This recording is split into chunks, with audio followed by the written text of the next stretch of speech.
Cruiser BXR. Model niya 2000. So nagpalit ng timing belt. So yan siya. T-belt receipt. T-belt maintenance required. So paano natin i-reset yan?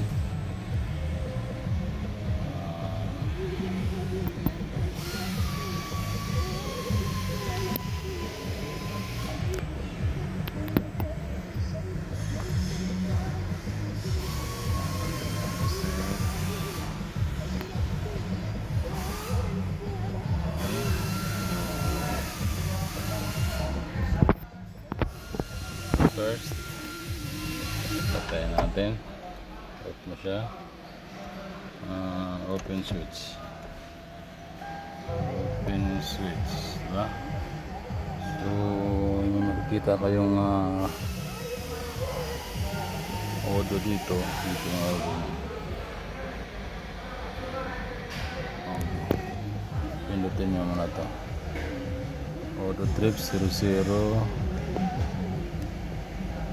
trip A 00, trip B 0. So na-reset na pala ng ano to, ng mekaniko, kaso lang hindi nila ng ano. So ngayon punta kayo sa trip B.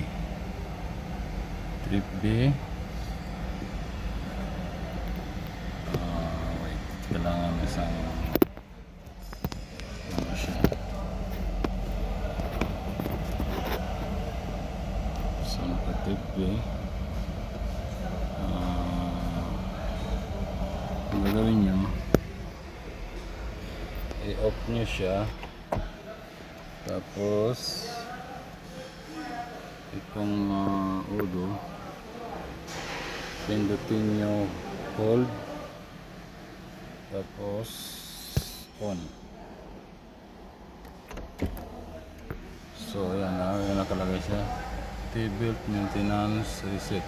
Okay, tapos okay, 1, lagay sa 16, 2, 3, 4, 5, 6, 8, 15 lang po yun, 15. So yan, 15. Tapos start.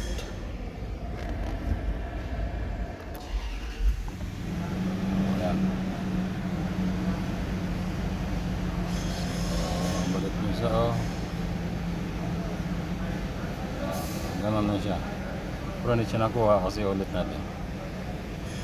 Okay, 1. Hirap kasi dapat may tagawak ng cellphone. So hold, open switch,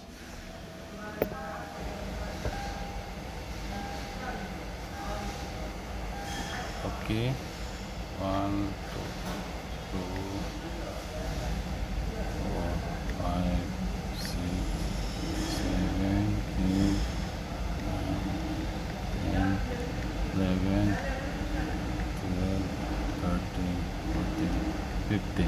15, i-hold nyo na lang. 15, hold na. So nakita nyo sa complete.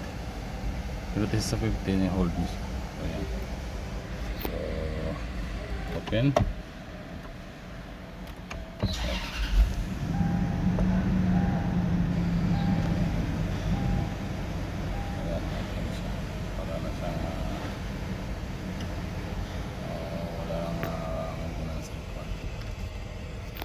Ganyan lang. Ganyan lang mag-reset. Punta sa trip B. Tapos off engine. Tapos push and hold. Open switch. Then reset. Tapos count kayo 1 to 15. Pagdating sa 15, hold. Then complete. Ganyan lang. Okay, thank you.